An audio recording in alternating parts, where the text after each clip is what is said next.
Cher Sabraf, télévision.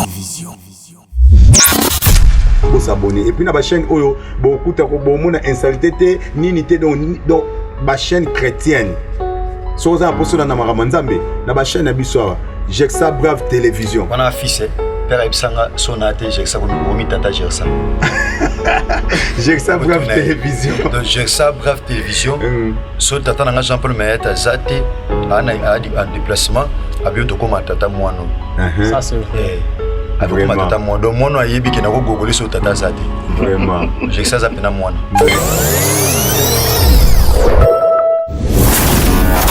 Cher Sabraf, télévision.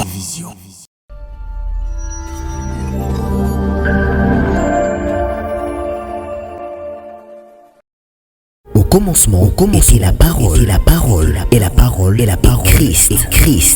Radio, parole vie, la radio qui donne la vie, à travers la parole. Et c'est moi Zanga Oloba Yesu Masia Nazareth, merci Nzamba solo pe abomo, Nzamba Zanzamba bien, Nzamba pende ya kilo, Nzamba malonga, Nzamba 5 biso lelo pe singa nzela na pe sabino nyoso mbote na komba Yesu Masia Nazareth. Merci beaucoup de Kozong Simbote Nzamba Pambola Binomique, tous en direct na parole vie depuis Kinshasa précisément na Tchango et bana Kinshasa Mbote Nabino bana ya Congo Mbote Nabino Congo Brazzaville Congo Kinshasa bana ya partout au Bozwami Mbote Nabino et puis précisément na bana ya Tchango et pas wapi radio parole vie et Zwami Tchango un lieu au Batuba Kanisa itoko iko bimate mais na bolingo Nzambe abimisi biso et sali biso pengolo donc Mbote encore une fois Nabino nyonso merci aussi et d'être branché na ba rendez-vous na biso ya parole vie otozalaka yango na nzela ya basali na ye to rotaka awa. Merci aussi na pasteur Herbie Dadi pour notre invitation ya roleka awa ko sala quelque chose de la part du Seigneur pour na libota na Nzambe oyo ba resta penza fidèle na parole vie pour na koyoka Nzambe et par là na osenga na bande kwa régie comme je le répète à chaque instant c'est pas facile ko banda musala moko yo moko na mabele boye Hôtel Misango, Sozana Nzamba Solote, au Kokate. CFC 2016-2026, 10 ans. Bien aimé, ce n'est pas une chose facile. Tout le monde et bon, on va continuer. Tout le monde, merci pour les 10 ans. Au nom de Jésus de Nazareth. Suivez cette chanson. Merci, na régie. Bon, tout le monde, tous les cas, la parole vie encore. Tout le monde, merci beaucoup.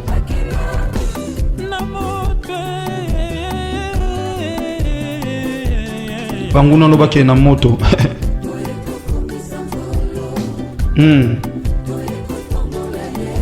Bola moi salé le kebele. 10 ans na ba humiliation. Sonzamba benga auto otika. Batusu bandana ote ba Monica yondo komi. Metam suba sama mloko bazaka na yo. Jésus-Christ est Dieu hein. Tobombate. To panza sangwa Yesu Masia Nazareth. Nzamba maeta Yesu Masia Nazareth balandake na tina. Nzamba bien. Binote Yesu Masia Nazareth nzambe nanga. Ya yembele na tina. Nzamba lokota ba biso ba o. Quand j'étais informé et vide, qui était venu me chercher dans la boue? Nana lokota oso Yesu Masia Nazareth. Te si yo nzela kuta msoza na poto kenda okataka. Tala ne oto koli na mboka o ndeko nozola nanga na Congo. Tala ba situation to vivre. Soki yo tena ni mosusu lisungi. Yo Nzambe. Nzamba solo pe ya bomo we. Yesu Kristo.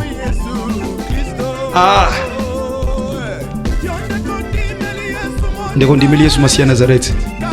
Kanisa. Je vois là où on a commencé en 2016. Makamba sali.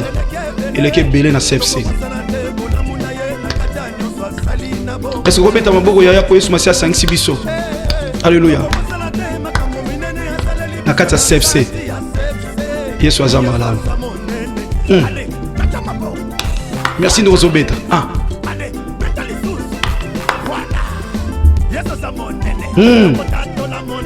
Tato la monnaie na Yesu Masia Nazareth.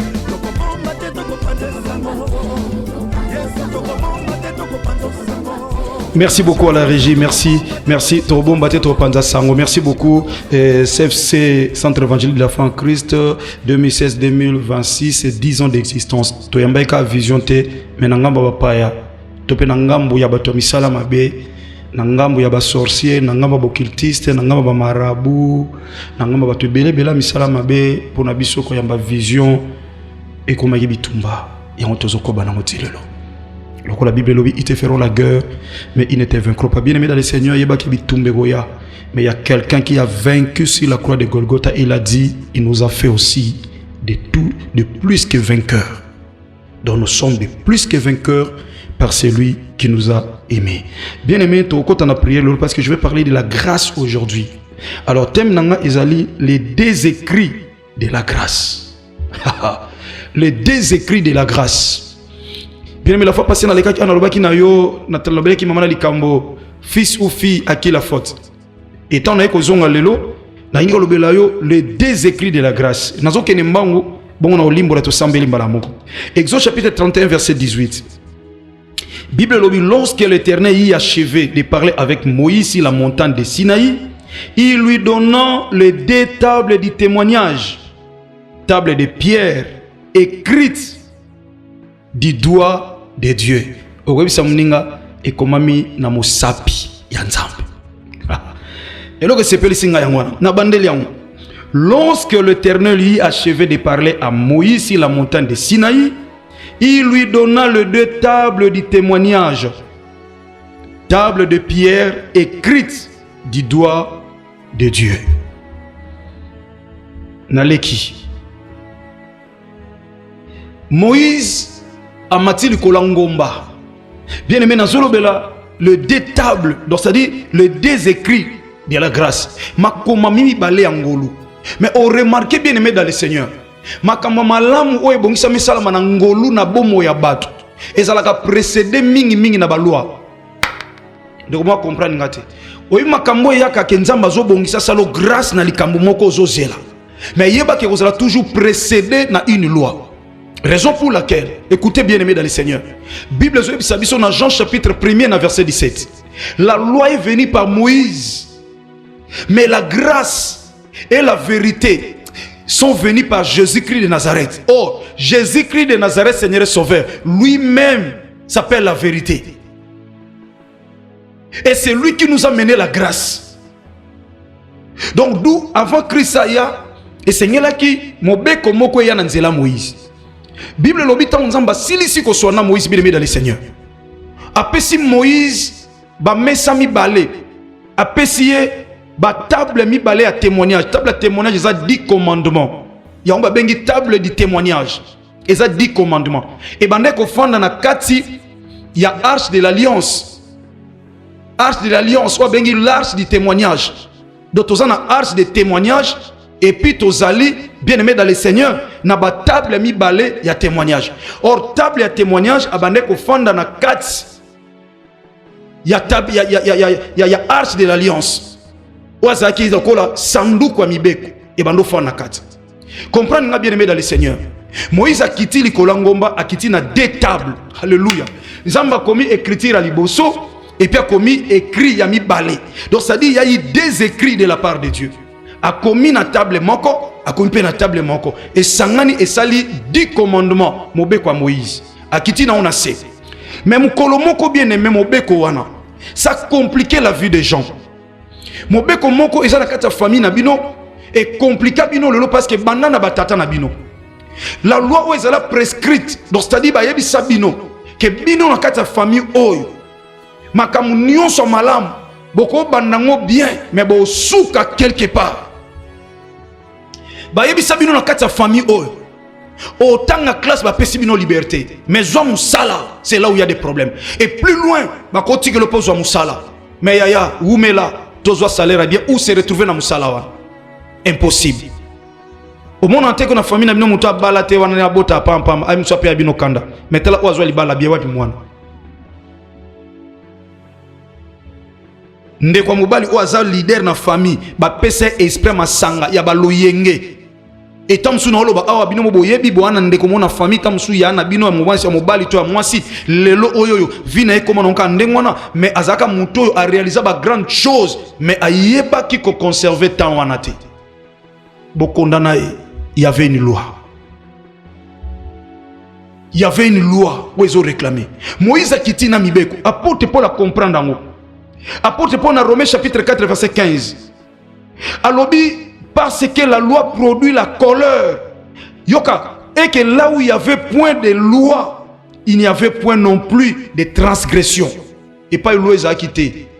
Kobuka pe Mibeko ils ont quitté. Donc quelque part mon beko est une famille et comment ça battre la piège.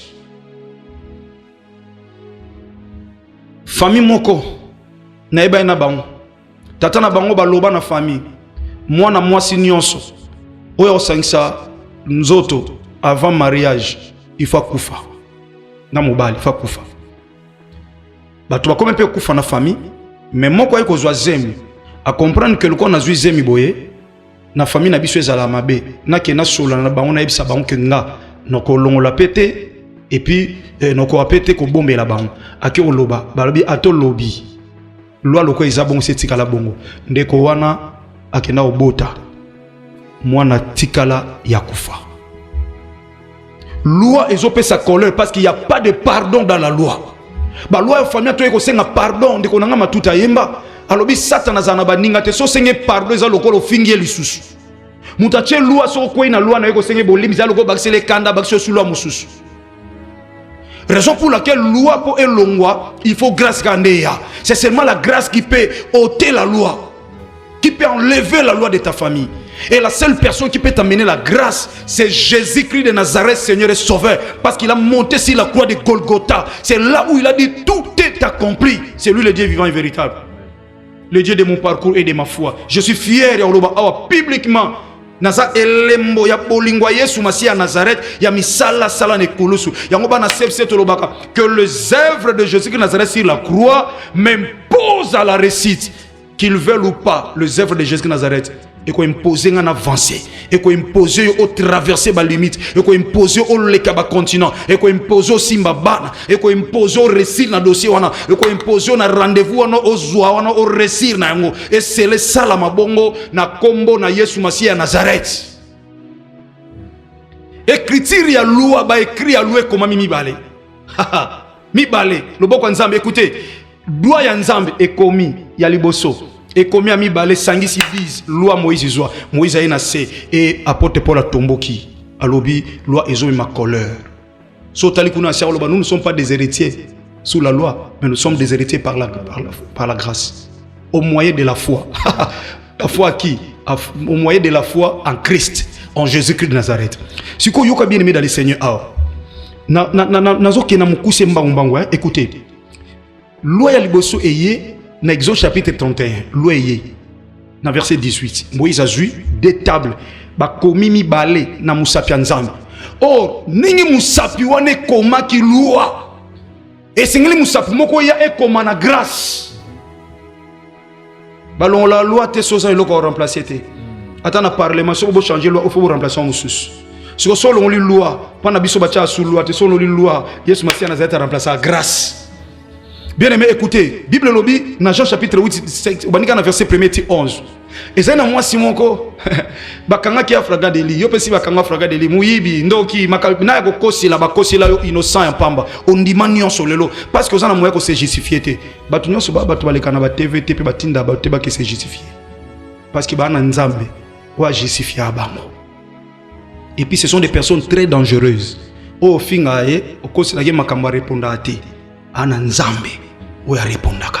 Et ce Dieu-là, c'est lui qui connaît la vérité. Il sait comment frapper une personne. C'est Dieu-là frappe, le Dieu qui a fait le ciel et la terre. Nzamboto Sambela, c'est lui. Vous savez, moi, so bakangiye ba yene pa Yesu Masi à Nazareth. Pour nani? Tant ba komi ba bisi Yesu Masi à Nazareth. Seigneur, mo beko ya Moïse lobi. Donc ça dit, le boko nzambe komaki ba écrit mi balé. Et komi awa, et komi pe awa. Si quoi lobi moi ça boye, il faut te bomber na mabanga. Erreur basa il faut pas bomber place à Zalagi.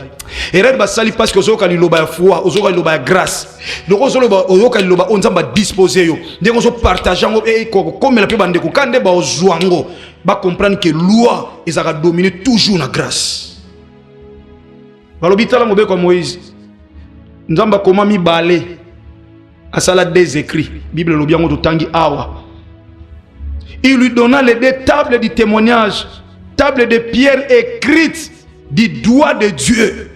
Des tables, a commis première, a commis deuxième. Si quoi, et lobby photo de lapider moi ça. Yesu Masia Nazareth.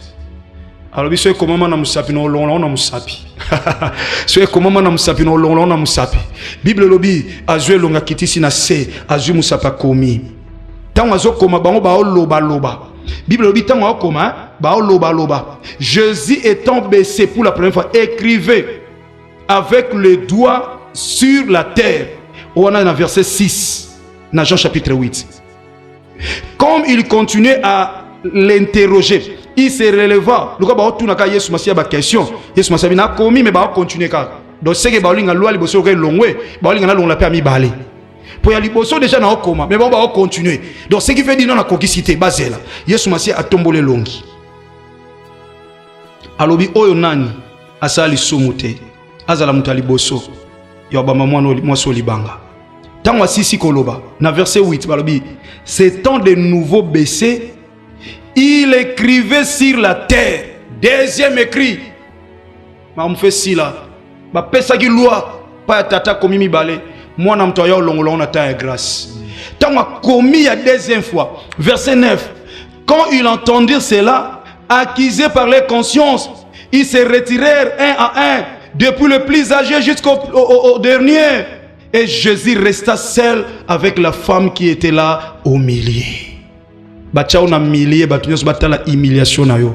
Bacha on a millier batunios batala pauvreté na yo. Batunios batala vie na bino na famille. Bwana ndako ya malamu temvula ndezo beta boanga bozanga place ofanda. Bon mati boche ba kopo boche ba sani. Ozola nanga bwana millier reculé. Bwana vie a passi. Bo traverser ba conditions très compliquées si ba bingani na ndako mbonga garantie zate bana ba na gauche papa na droite. Bana bazol mama zola la kuna na millier mususu. Raconte la famille zali souté bando sala prière matinale. Bando sala prière en famille le prière mo sala mezate. Mama kepa na bango bana bakepa noko bakepa tatali bakepa tata mwasi bo panzani moya ko sambela ensemble zate bokomi lokola famille moko malheureux tam supende goza na poto mukande zate de goza boye problème boye permis pasi maladie na koto hôpital ba na famille ba yebi na Congo bazoye bateke na za na pasi ba yebi kana za malam bien mozo traverser moment ya ba loi et comme mama mibale les deux écrits de la grâce. Lorsque loué komami et Yesu Masia Nazareth a mis le deux écrits de la grâce. Lokola loué komama na musapi et sengela ipeya komakaka na musapi. Oh, écoutez bien aimés dans le Seigneur. Bible lobi oyo Moïse azwa ki ba komaki on a libanga. Siko et sengela ki pe libanga moko. Et koma. Iwana ba komaki na libanga. Mais na grâce libanga ndemte e koma na mabele. Pona nini? Po ete mabele yango ndemte bota libanga. Zamba bine bandeli la terre était informée et vide à Kaboli. Ezaleka mabanga tezayi mabele. Et na se ya mabele nde mabanga salinini. E botami mabanga nyonso. O e botamaka na se ya mabele. Eza mabanga otokotanga mabele mabanga normal ba kayas, ba pierre précieuse nyonso. Or que véritable mabele Eza Yesu Masia Nazareth parce que c'est lui qui a vaincu même mabele. À côté na mabele koka était pour que mabele comprenne que oh naza mabele mama mabele. Donc emela batunyo so mabele otoko mela ngote parce que na kati mabele oyo nde biloko motuya ebimaka parce que mabele oyo eza mabele ya grâce. Nde Yesu Masia Nazareth alipona signifiant malamu na libanga mena koma ona mabele. Pona lepsa batu que libanga e utaka na mabele. Yatika nzambe. So na famille na bino ba koma ba écrit ya ba loi wana lelo nzamba sala nga grâce akanzata sacrifice na ngai na komba Yesu Masia Nazareth loboko wane koma ya ka bato aluka ba lapide ye ba zonga moko ko banana mukolo ba ko selo makaba ba sala lisumu te ba 3 fois 5 ba ona ba condamné yo ba sala mabete ya ba na faute te ndeko na ngozo condamné muninga yo za 3 fois 5 ah bien-aimé dans le Seigneur. La Bible dit celui qui dit qu'il a salé les sous, t'as rendre les hommes menteurs. Même dans ma canne, sinon tu peux pécher, bien aimé dans le Seigneur. Kita. Bon, yon de kosi ba koseli. Les deux écrits existent. Au-dessus, les deux écrits de la loi. loi ezokwea yango lelo tosambela avec foi alors biso toza ba héritier te dans loi mais toi ba héritier na grâce au moyen de la foi. Si bien aimé toza ba héritier na loi c'est que la foi est vaine. Le la foi est vanité. Le consommateur de la foi est là. Yemta komaka ba écrit na mabele lokola libanga. C'est lui qui a le pouvoir. Ya roloba un mot et makamna vina yo e kokisami. Bien aimé kanga miso siko zwami yaya. Ici ba komi na libanga ya mibeko. Des écrits de la loi, ba komi des écrits de la loi. Mais c'est à ce moment ici ce matin. N'importe quelle heure yoko zo po kazo landa biso. Ya ini doua. Ndenge loué komama ki na musapi. Ndenge pe des écrits de la grâce elingo komama. Ya banda ko yebisa nzambe merci. Yesu Masia Nazareth po otika lola oyakozwa forme ya mutu ponga nabika. Pesa Yesu Masia Nazareth merci pour na bolamu na ye na tongwa leo na bomoyi na yo. Au nom de Jésus Nazareth, to sambeli bien-aimé, sambela bien-aimé, sambela. Tata tozo sambela. Kolopo na tongo kitoko pesi biso. Otalisi biso nkolo nde tozo bima, nde toza na bandako, nde toza na ba projet, nde toza nkolo na ba rendez-vous, nde toza na musala tokende, nde tolekisa ba journée nyonso ya lelo, ba journée na biso ya lelo. Tata tozo ndima ete olobi na biso loi ya na bokonzi te likolo na biso. Olobi na biso loi ya na pouvoir te likolo na biso parce que yo longola ke écriture kolo ya loi o remplace kango na des écrits de la grâce. Raison pour laquelle lokole salama mibale kolo yo pokoma ki deux fois et batu basimba kinzela bakenda. Lorsqu'un kolo la vérité arrive, kolo loi est comme un lokuta, loi quoi qu'on résiste. Lorsque la lumière arrive, le ténèbre disparaît à Kambalamoko. Kaka kolo za lumière, tu comprends que loi est quoi quand ba ignorant. Mais ba oba sosolio Yesu Masia Nazareth, ba nimelo Seigneur et Sauveur. La loi de leur famille, Seigneur n'a pas de pouvoir sur eux parce que toi tu as vaincu la loi, tu as vaincu la loi. Oh même la loi de la mort. Olobi muta otika la seko na sekote. Mutu nyonso kufa, même koyo kufa qui tu as vaincu la loi de la mort, tu as été ressuscité le troisième jour parce que tu es Dieu. Yo noza mabele ya motuya, o mabele mukile ko iko kanga yote. Yo za mabele pour nous sana mabele. Nous te célébrons Jésus Christ Nazareth. Nous te levons Yesu Masia Nazareth nzamba bien. Zo lokumu na komba Yesu Masia Nazareth. Bien-aimé dans le Seigneur. O beta maboko bilobi fils de l'homme. Dans mon cas, Ézéchiel frappe le pied, frappe les mains, afin que ma épée à carnage doublé peut tripler. Bien aimé, tu obéis à Mamboko, tu obéis sans zambe, tu obéis sa loi nyonso, parce que la grâce est là, la grâce est disponible, yaya, la grâce est disponible. Ce qui est impossible aux hommes est possible à Dieu. Notre Dieu, quand tu te sens limité, il y a la loi qui est là devant, bloquée. Bien aimé, avec le nom de Jésus-Christ Nazareth, on peut traverser parce que c'est le nom qui nous a mené la grâce. Il y a Kokoma, il y a Mokobet à Mamboko, Olo Bananzami, place dans un monde. Ezo simbate ya ona opikola yango ya ona okwesa yango parce que na remplacer grâce et pas ibango ba koma na famille yanga Yesu Masia Nazareth a okoma lelo ya banda okwesa loi de komama pour la vie na yo na komba Yesu Masia Nazareth beta maboko prier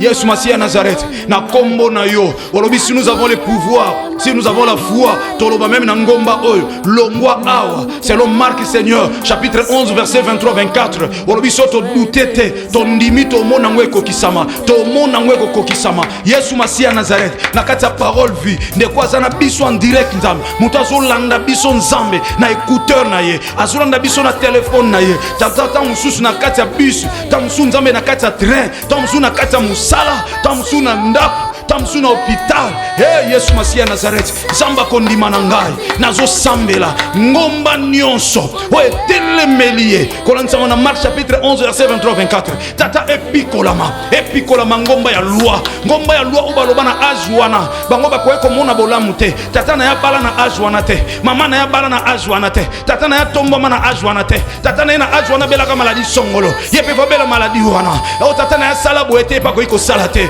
yawe tata na ya zayete tata na ya zayete nzambe soki mpuko bota mpuku nyawo bota mnyao mbwako bota mbwa mais pauvre ko iko bota mozui maladi fa ko bota muta bonne santé ya mutazana devoir ko bota mutu sans défaut ya on ensemble là où Yesu Masia Nazareth oh tata na bangwa zwate à cause de la loi pas tata na bangwa komate à cause de la loi yawe loi wane kueya yawe wane loi wane kueya ya beta maboko na komba Yesu Masia Nazareth tongwa lelo nyoso ba chelio na nzela babongisi na butwa lelo lelo tango yo zalaki kolala Bible yebisi ngai Yesu Masiya ya Nazareth apundela biso bitumba butu otomona te ya tomona te.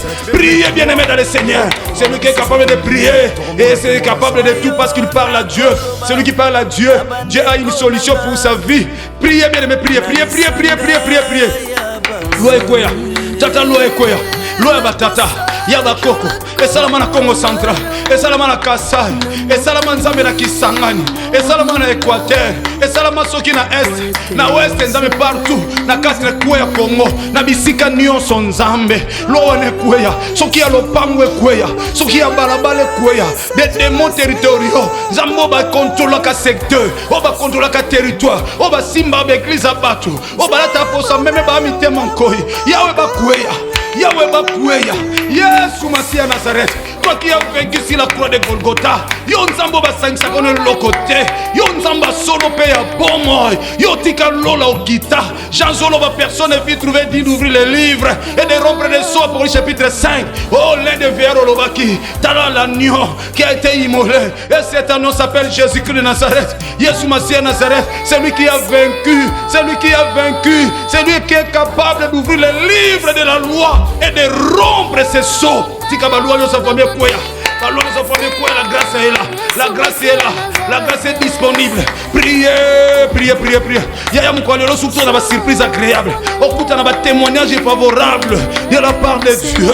Mon Dieu vivant, Jésus-Christ de Nazareth, toi qui es ma pris du néa, Zambo tambola na ngati lelo, o mokile zo ningana, na sami sala yo sala, na bilangolu, voici les écrits de la loi, et comme maka, grâce à grâce, et kolongola ya loi.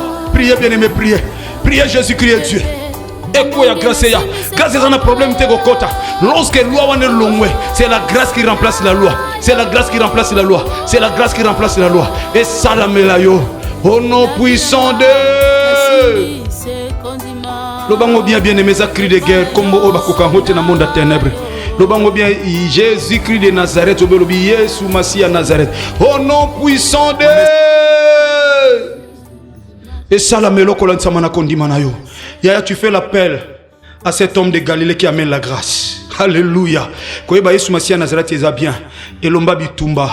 Zambo alonga nyonso. Azala va son existence. Oh, Moïse aluka mona ya mona raité. Yahweh bakaba